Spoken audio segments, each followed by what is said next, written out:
Hello नमस्कार सत श्री अकाल आदाब। मैं हूं दानियाल खान और स्वागत है आपका हमारे इस चैनल में जिसका नाम है स्टडी विद मोटिवेशन। तो स्टडी विद मोटिवेशन में पिछले टर्न पे हम लोग ने पढ़ा था cell the basic unit of life, और सेल को ही हम लोग ने जनरल स्टार्ट किया था। सेल की हम लोग ने सारी बातें की थी, उसमें सेल हिस्ट्री को हम लोग ने पढ़ा था और उसमें हम लोग ने बात करी थी कि जनरल हमारी सेल थ्योरी क्या होती है। अब जब सेल के अंदर आए हैं तो सेल में हम लोग को सबसे पहला जो ऑर्गेनल मिला है वो है न्यूक्लियस। न्यूक्लियस एक बहुत इंपॉर्टेंट टॉपिक है जो लगभग सारे क्लास में आता है। आपको ये क्लास 11th में भी मिलेगा, क्लास 12th में भी मिलेगा, बीएससी सेमेस्टर 1 में भी आपको न्यूक्लियस को पढ़ना होगा। तो न्यूक्लियस काफी इंपॉर्टेंट हो जाता है, तो इसलिए सबसे पहले हम लोग बात करेंगे न्यूक्लियस की और न्यूक्लियस किस तरीके से दिखता है या न्यूक्लियस का स्ट्रक्चर क्या होता है, इन सारी चीजों पर हम लोग फोकस करेंगे। तो न्यूक्लियस के स्ट्रक्चर को जनरल समझने से पहले हम लोग सबसे पहले बात करेंगे न्यूक्लियस की डिस्कवरी की, कि न्यूक्लियस की डिस्कवरी किसने करी। तो एक बात आप सिंपल सा ध्यान रखिएगा, न्यूक्लियस को जो डिस्कवर किया था, तो डिस्कवरी जो न्यूक्लियस की थी वो रॉबर्ट ब्राउन ने की। रॉबर्ट ब्राउन, इनका नाम ध्यान रखिएगा। ये ब्राउन जो आपने फिजिक्स में और केमिस्ट्री में पढ़ा होगा, ब्राउनियन मोशन के ही बंदे थे रॉबर्ट ब्राउन। ये एक बॉटनिस्ट थे जिन्होंने जाकर फिजिक्स में भी एक अपनी थ्योरी दी थी। जो लोग आपसे कहते हैं ना कि ये बायोलॉजी वाले को फिजिक्स नहीं आती या बायोलॉजी वाले को मैथ्स नहीं आती, देखो भाई बॉटनी वाला जो है वो जाकर आपकी फिजिक्स में करके आया बेहतरीन तरीके से काम। तो ये रॉबर्ट ब्राउन साहब ने कब दिया था? 1831 में। ये डेट याद रखनी है आपको, एनसीईआरटी में गिवन है। तो जो चीज एनसीईआरटी में गिवन है वो तो हमारे लिए बहुत ज्यादा इंपॉर्टेंट हो जाती है। तो डिस्कवरी किसने करी थी? रॉबर्ट ब्राउन ने। यही रॉबर्ट ब्राउन अगर इंडिया में होते तो इनको रॉबर्ट भूरे के नाम से हम लोग जानते हैं। फिलहाल तो रॉबर्ट ब्राउन को छोड़ते हैं और हम लोग आगे चलते हैं, देखते हैं न्यूक्लियस के अंदर और हम लोग क्या क्या चीजें देख सकते हैं। न्यूक्लियस के बारे में एक बहुत इंपॉर्टेंट चीज आपको याद रखनी है कि न्यूक्लियस जो है हमारा जेनेटिक इंफॉर्मेशंस को कंट्रोल करता है, या अगर ऐसे कहें कि जेनेटिक जो हमारी इंफॉर्मेशंस हैं जो नेक्स्ट जनरेशन में ट्रांसफर होती हैं वो न्यूक्लियस के अंदर ही जेनेटिक इंफॉर्मेशंस पाई जाती हैं। इस बात को सबसे पहले हैमरलिंग ने बताया। कब बताया? 1953। तो अभी हमको ये याद रखना है कि डिस्कवरी रॉबर्ट ब्राउन ने की है। हैमरलिंग साहब ने सबसे पहले ये बताया है कि जो जेनेटिक इंफॉर्मेशंस होती हैं, जो जेनेटिक इंफॉर्मेशन या हिंदी में अगर बोले तो अनुवांशिक सूचनाएं, तो जेनेटिक इंफॉर्मेशंस हैं या जो हमारी अनुवांशिक सूचनाएं हैं वो न्यूक्लियस के पास में होती है। ये हैमरलिंग साहब ने बताया था। अभी एक पेपर में रिसेंटली क्वेश्चन भी आया था कि हैमरलिंग ने जो जेनेटिक इंफॉर्मेशन वाला कॉन्सेप्ट बोला था न्यूक्लियस के लिए वो किसमें बताया था। तो इसके लिए ध्यान रखना होगा हम लोग को, एक एल्गी था जिसका नाम था एसिटाबुलेरिया।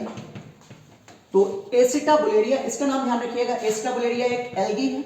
इस एल्गी के अंदर सबसे पहले हैमरलिंग ने न्यूक्लियस के बारे में बताया कि न्यूक्लियस जो है वो अपने अंदर जेनेटिक इंफॉर्मेशंस को कंट्रोल करता है। तो यहाँ पर दो नाम हमारे लिए इंपॉर्टेंट है, रॉबर्ट ब्राउन का न्यूक्लियस की डिस्कवरी के लिए, हैमरलिंग का एसिटाबुलेरिया में जेनेटिक इंफॉर्मेशंस को बताने के लिए। तो न्यूक्लियस के अंदर जेनेटिक इंफॉर्मेशंस होती है, ये बात हैमरलिंग ने बता दी।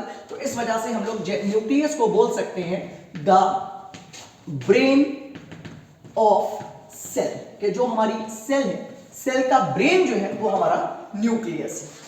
इसके बाद में अब जब हम लोग आगे बात करेंगे न्यूक्लियस के अंदर की कि न्यूक्लियस क्या है या न्यूक्लियस का बेसिक स्ट्रक्चर्स क्या होते हैं, तो अभी हम लोग देखते हैं न्यूक्लियस के स्ट्रक्चर को। पहले आप इन दो पॉइंट्स को बहुत याद रखिएगा, 11th वाले खासकर आपका ये क्वेश्चन जरूर बन सकता है। चलिए डस्टर को उठाते हैं, इसको इरेज करते हैं, पेंटिंग करेंगे और इसको इरेज करने के बाद में अब हम लोग देखेंगे कि हमें हमारी सेल के अंदर, अगर आपको टॉपिक समझ में आ रहा है न्यूक्लियस, तो मैं ये ऊपर से हटा देता हूं उसको, ठीक है। तो अब हम लोग देखेंगे न्यूक्लियस का स्ट्रक्चर कैसा होता है, न्यूक्लियस किस टाइप का होता है। सपोज करिए ये हमारी कोई एक पूरी सेल है, ये हमारी पूरी एक कोई सेल है, इसके अंदर ये हमारा न्यूक्लियस है। सेल के अंदर जो न्यूक्लियस होता है, सबसे पहली चीज, nucleus double membrane bound structure है जो कि यूकैरियोटिक सेल में ही प्रेजेंट होता है। किसमें प्रेजेंट होता है? यूकैरियोटिक सेल में। तो न्यूक्लियस की जो मेम्ब्रेन है ना वो डबल मेम्ब्रेन से बनी होती है इस तरीके से। तो nucleus is a double membrane bound structure. एक तो मेरा आज तक ना गोला कभी सीधा नहीं आता है, कभी ये गोला मुझसे सीधा नहीं बनता है। तो ये न्यूक्लियस एक डबल मेम्ब्रेन बाउंड स्ट्रक्चर है, छोड़िए इससे। इसके बाद में जो न्यूक्लियस है, जैसे अभी यहाँ पर तो ये 2D डायग्राम है तो हम लोग को एक फ्लैग दिख रहा है। अगर हम लोग जनरल बात करें, ये मेरे हाथ में ये न्यूक्लियस है, ये गोला आपको दिख रहा है, अगर आप इसको फील कर रहे हैं तो आप एक अच्छे बायोलॉजी स्टूडेंट हैं। ये गोला मेरे हाथ में न्यूक्लियस है, ठीक है, एक फुटबॉल लाइक स्ट्रक्चर है, इसके ऊपर दो मेम्ब्रेन्स चढ़ी हुई हैं और इन दोनों मेम्ब्रेन्स के अंदर छेद है, इन दोनों मेम्ब्रेन्स के अंदर पोर्स हैं, छेद हैं। तो अगर हम लोग इसको ध्यान से बनाएंगे तो ये बीच बीच में छोटे छोटे पुन्ने पुन्ने प्यारे प्यारे होल्स हो गए, ये पोर्स हो गए, ठीक है। तो अगर इसको हम लोग ध्यान से बनाएंगे तो ये हमारा स्ट्रक्चर कुछ इस टाइप का हम लोग को दिखाई देगा। ये इसमें क्या हो गया, प्यारे प्यारे पोर्स हो गए। तो इन पोर्स से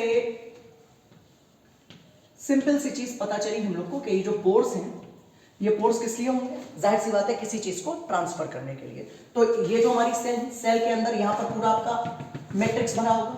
इस लिक्विड को क्या कहते हैं हम लोग, साइटोप्लाज्म। क्या बोलते हैं इसको भाई, साइटोप्लाज्म। ध्यान रखें, cyto means cell, plasm means liquid. जो सेल का प्लाज्म वो साइटोप्लाज्म।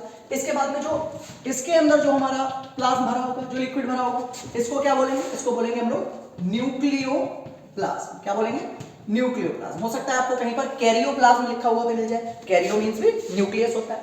एक चीज और, साइटोप्लाज्म प्लस न्यूक्लियोप्लाज्म, इन दोनों लोगों को मिलाकर, सॉरी इन दोनों लिक्विड्स को मिलाकर, न्यूक्लियस का लिक्विड और साइटोप्लाज्म का लिक्विड, इन दोनों लिक्विड्स को मिलाकर हम लोग क्या बोलते हैं, हम लोग इनको बोलेंगे प्रोटोप्लाज्म। क्या बोलेंगे इसको, प्रोटोप्लाज्म, ठीक है। तो ये प्रोटोप्लाज्म हमारा बेसिस ऑफ लाइफ है। ये क्वेश्चन बहुत बहुत बहुत बहुत बार रिपीट होता है कि protoplasm is the basis of life. ये किसने बोला था स्टेटमेंट, जे हक्सले, आपका नाम ध्यान रखिएगा इसके लिए, जे हक्सले ने बोला था protoplasm is the basis of life. जीव द्रव्य कहते हैं इसको, ठीक है। तो ये साइटोप्लाज्म, न्यूक्लियोप्लाज्म मिलकर बन गया हमारा प्रोटोप्लाज्म। अब हम लोग देखें कि हमारे जो न्यूक्लियस है, न्यूक्लियस के अंदर डबल मेम्ब्रेन स्ट्रक्चर है। तो सबसे पहले यहां पर ये क्या होगी, ये हमारी आउटर मेम्ब्रेन होगी न्यूक्लियस की। इसके बाद में ये जो हमारी अंदर वाली पोर्शन है, ये हमारी इनर मेम्ब्रेन होगी, ये न्यूक्लियस की इनर मेम्ब्रेन होगी। तो ये रही न्यूक्लियस की आउटर मेम्ब्रेन, ये रही न्यूक्लियस की इनर मेम्ब्रेन। आउटर मेम्ब्रेन और इनर मेम्ब्रेन के जो बीच का पोर्शन है, ये जो बीच का जो पार्ट है, इस पार्ट को, चौक गिर गई मेरी, कोई बात नहीं, दूसरी उठा लेते हैं, बहुत है चौक मेरे पास। तो ये देखो दूसरी आ गई।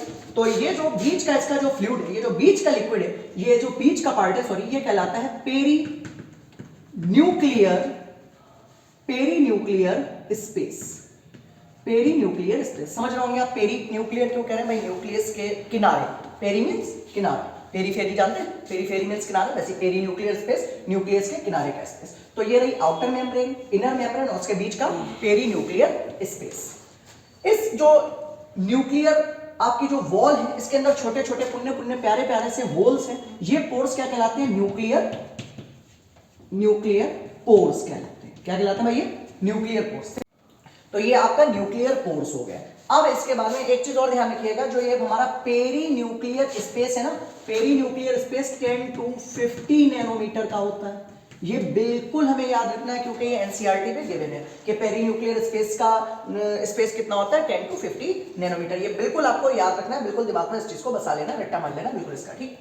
अब न्यूक्लियस के अंदर अगर हम लोग देखें कि न्यूक्लियस के अंदर क्या क्या चीजें प्रेजेंट है न्यूक्लियस के अंदर, तो अभी यहाँ पर थोड़ा सा साइड को साफ कर रहे हैं और यहाँ पर लिखते हैं न्यूक्लियस के अंदर क्या क्या चीजें प्रेजेंट होती हैं।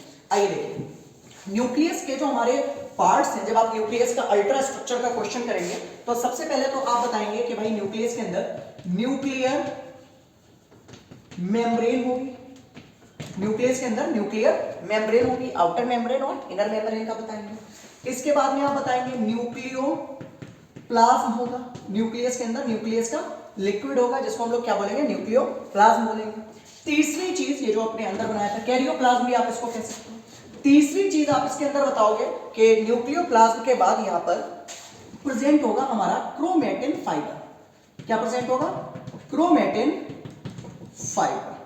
तो क्रोमेटिन फाइबर को थोड़ा सा ध्यान रखिएगा, जो जनरल हम लोग क्रोमोसोम्स पढ़ते हैं कि डीएनए जब हमारे बॉडी के अंदर होता है तो हमारे न्यूक्लियस के अंदर जाहिर सी बात है डीएनए होगा प्रेजेंट। तो जो न्यूक्लियस के अंदर डीएनए प्रेजेंट होगा ना, उसको आप क्रोमोसोम्स बोलते हो और उसी को आप क्रोमेटिन फाइबर्स बोलते हो। थोड़ा सा फर्क है। जब आपने सेल साइकिल पढ़ते हैं ना, जब आप क्या पढ़ते हैं, सेल साइकिल, देखो जैसे जब हम लोग ये सेल साइकिल पढ़ते हैं, ये वाली आपने पढ़ी होगी, इस सेल साइकिल के अंदर आपने पढ़ा होगा कि ये हमारी G1 फेज है, ये हमारी S फेज है, ये हमारी G2 फेज है और ये हमारी G0 फेज है, और इसके बाद में ये हमारी पूरी क्या है, ये हमारी पूरी सेल साइकिल, यहाँ पर हमारी सेल डिवीजन चल रही है। यहाँ पर क्या चलती है? सेल डिवीजन, जिसमें आपने पढ़ा होगा प्रोफेज, मेटाफेज, एनाफेज और टेलोफेज। तो जब हमारे क्रोमोसोम इस सेल डिवीजन वाले साइकिल में होते हैं तब वो कहलाते हैं जनरली क्रोमोसोम। क्या कहलाते हैं? क्रोमोसोम। और जब वो इंटरफेज के अंदर होते हैं, इन पूरी फेजेस के अंदर होते हैं, ठीक है, तब वो कहलाते हैं हमारे क्रोमैटिन फाइबर। क्या कहलाते हैं? Chromatin fibre. Chromatin fibres general आपके जो डीएनए है, जैसे सपोज करिए ये हमारा डीएनए, ये हमारा डबल हेलिकल डीएनए है, ये हमारा डबल हेलिकल डीएनए। इस डबल हेलिकल डीएनए के पास में, इस डबल हेलिकल डीएनए के पास में यहां पर ये हिस्टोन प्रोटीन है, ये हिस्टोन प्रोटीन है, ये हिस्टोन प्रोटीन है। तो जब ये डबल हेलिकल डीएनए इस हिस्टोन प्रोटीन के ऊपर इस तरीके से ऐसे करके लिपटता है और फिर आगे आकर इसके ऊपर, आगे आकर इसके ऊपर, जब ये इसके ऊपर इस तरीके से ऐसे करके राउंड कर लेते हैं तो एक एक स्ट्रक्चर क्या कहलाता है? न्यूक्लियोसोम कहलाता है। क्या कहलाता है? न्यूक्लियोसोम। और हिस्टोन, ये जो आपका प्रोटीन था ग्रीन वाला, ये क्या था? Histone protein. और साथ में आपका डीएनए, तो हिस्टोन प्रोटीन प्लस डीएनए, ये दोनों चीजें मिलकर, ये जो आपको ये बॉल लाइक स्ट्रक्चर दिख रहा है, ये हिस्टोन प्रोटीन्स है, ठीक है, ग्लोबुलर प्रोटीन्स होते हैं, और इसके ऊपर ये जो डीएनए आपका लिपट कर आया, ये दोनों मिलकर आपको क्रोमोसोम कहलाते हैं। क्या कहलाते हैं? क्रोमोसोम। तो आप जनरली बोल सकते हो यहां पर कि हमारा डीएनए, सिंपल आप क्रोमेटिन भी बोल सकते हो उसको, या पूरा क्रोमोसोम्स बोल सकते हो, तो दोनों चीजें यहां पर प्रेजेंट होती हैं। तो ये रही हमारी न्यूक्लियर मेम्ब्रेन। न्यूक्लियर मेम्ब्रेन के बाद में ये हमारा रहा न्यूक्लियोप्लाज्म, और इसके अंदर हम लोग अंदर बना सकते हैं क्रोमेटिन फाइबर। तो जो क्रोमेटिन फाइबर है, आइए बनाते हैं क्रोमेटिन फाइबर। क्रोमेटिन फाइबर इस तरीके से आपके जो सिंपल धागे होंगे, ठीक है, फाइबर जैसे होंगे, या इसके साथ में आप अगर सीधे सीधे बोलो कि भाई हमारे क्रोमोसोम भी हो सकते हैं, आप इस तरीके से अपने क्रोमोसोम भी इसके अंदर मेंशन कर सकते हो, दिखा सकते हो। अब जो हमारे क्रोमेटिन फाइबर्स है, जाहिर सी बात है क्रोमेटिन फाइबर्स के साथ में कौन होंगे? डीएनए प्रेजेंट होगा। क्रोमेटिन फाइबर्स के साथ में कौन प्रेजेंट होगा? ये क्रोमेटिन फाइबर्स के साथ में हिस्टोन प्रोटीन होगा। तो क्रोमेटिन फाइबर, हिस्टोन प्रोटीन मिलकर हमारा क्रोमोसोम ही फॉर्म करने वाले हैं। तो ये रहा हमारा क्रोमेटिन फाइबर। अब क्रोमेटिन फाइबर के बाद में जो हमारा फोर्थ पार्ट होगा, ये बहुत इंपॉर्टेंट पार्ट है। यहाँ पर डीएनए बना हुआ है तो मैं इसको इरेज करता हूँ, और इसके नीचे ही हम लोग यहाँ पर लिख लेते हैं जो हमारा चौथा पार्ट है। क्या नाम है इसका, इस फोर्थ पार्ट का? न्यूक्लियोलस। क्या नाम है? न्यूक्लियोलस। ठीक है, तो ये चार पार्ट प्रेजेंट है किसके अंदर? हमारे न्यूक्लियस के अंदर। सबसे पहले nuclear membrane, nucleoplasm, chromatin fibre, then nucleolus. Nucleolus के बारे में 11th क्लास के बच्चे, बीएससी फर्स्ट सेमेस्टर के बच्चे इस चीज को जरूर ध्यान रखेंगे, ठीक है, स्पेशली इस चीज को बहुत मैंने याद रखा था, ठीक है, रट्टा मारा था इसको न्यूक्लियोलस को, कि न्यूक्लियोलस की डिस्कवरी किसने करी थी। याद रखना, न्यूक्लियोलस की डिस्कवरी करी है हम सबके नाना ने। किसने करी है? हम सबके नाना ने, जिनका नाम था फोंटाना। क्या नाम था? फोंटाना, क्योंकि ये एक बार क्वेश्चन आया था, तब से मुझे ये याद है। न्यूक्लियोलस की डिस्कवरी किसने करी थी? फोंटाना ने। कब करी थी? 1781 में करी थी, ठीक है, देख लीजिएगा डेट, 1781 में फोंटाना ने न्यूक्लियोलस की डिस्कवरी करी थी। तो न्यूक्लियोलस क्या होता है? पूरे न्यूक्लियस के अंदर जहां पर ये हमारे क्रोमेटिन फाइबर प्रेजेंट है, जैसे ये हमारी क्रोमेटिन फाइबर प्रेजेंट है, तो अभी सिंपल सा हम लोग को पता है कि आपने पढ़ा होगा सेंट्रल डोग्मा में कि डीएनए से आरएनए प्रोड्यूस होता है, डीएनए से आरएनए प्रोड्यूस होता है। तो यहां पर डीएनए से हमारा आरएनए बनेगा। यहां पर डीएनए से क्या बनेगा? सपोज करिए ये मैं ब्लू कलर से बनाता हूं, ये हमारा आरएनए बन रहा है, ये क्या बन रहा है? आरएनए। तो जहां पर डीएनए आरएनए, डीएनए से आरएनए बन रहा है, या जहां पर हमारा जो क्रोमेटिन फाइबर है बहुत कंडेंस्ड हो जाएगा, उस पार्ट को ही हम लोग बोलेंगे न्यूक्लियोलस। क्या बोलेंगे इसको हम लोग? न्यूक्लियोलस। तो अभी ये हम लोग का पूरा एक डीएनए बनकर आया, और ये हमारा डीएनए के अंदर न्यूक्लियोप्लाज्म आया। इसके बाद में हमारा ये आउटर मेम्ब्रेन्स आई दोनों, और कंप्लीट एक स्ट्रक्चर हमारा बन गया न्यूक्लियस। अब एक बेसिक चीज और ध्यान रखेंगे कि हमारे न्यूक्लियस के अराउंड, न्यूक्लियस के चारों तरफ एंडोमेम्ब्रेन सिस्टम भी होता है। उस एंडोमेम्ब्रेन सिस्टम के अंदर सिंपल हम लोग का बनता है एंडोप्लाज्मिक रेटिकुलम। फिलहाल वो अभी इस टॉपिक का पार्ट नहीं है, वो हम लोग नेक्स्ट टॉपिक में पढ़ेंगे एंडोप्लाज्मिक रेटिकुलम। लेकिन एक बार सिर्फ देख लीजिएगा कहां पर एंडोप्लाज्मिक रेटिकुलम आती है, ताकि घर पे बैठकर हम लोग उसको स्टडी कर सके, और फिर नेक्स्ट वीडियो में मैं एंडोप्लाज्मिक रेटिकुलम को यहां पर करके दिखाऊंगा। एक मिनट रुक जाइएगा जरा, इसको जल्दी से एंडोप्लाज्मिक रेटिकुलम को देखिए।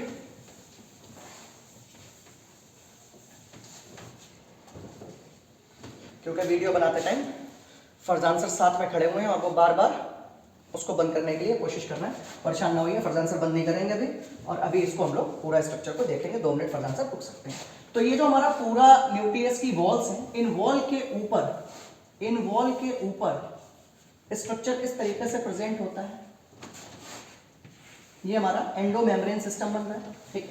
तो जो न्यूक्लियस है, न्यूक्लियस के अराउंड ही हमारा स्ट्रक्चर इस तरीके से प्रेजेंट होता है, जिसको एंडोमेम्ब्रेन सिस्टम फॉर्म करते हैं। और इसी को हम लोग बोलते हैं, आपने नाम पढ़ा होगा, एंडोप्लाज्मिक रेटिकुलम। क्या बोलते हैं भाई इसको? Endoplasmic reticulum. यहां से जितने भी एंडोप्लाज्मिक रेटिकुलम बनेगा, 2 टाइप का एंडोप्लाज्मिक रेटिकुलम होगा आपका, SER और RER, rough endoplasmic reticulum, smooth endoplasmic reticulum, उसको हम लोग बाद में बात करेंगे। इसके आगे हमारा गोल्जी बॉडी और लाइसोसोम फॉर्म होने लगेगा। नेक्स्ट वीडियो में हम इन सारी चीजों को देखेंगे। एक बार रिकॉल कर लीजिए, हम लोग ने न्यूक्लियस स्टडी करा है, डिस्कवरी रॉबर्ट ब्राउन साहब ने करी है। इंडिया में होते हैं तो उनको हम लोग जरूर कहते हैं Robert hooray. Thank you, next video मिलते हैं।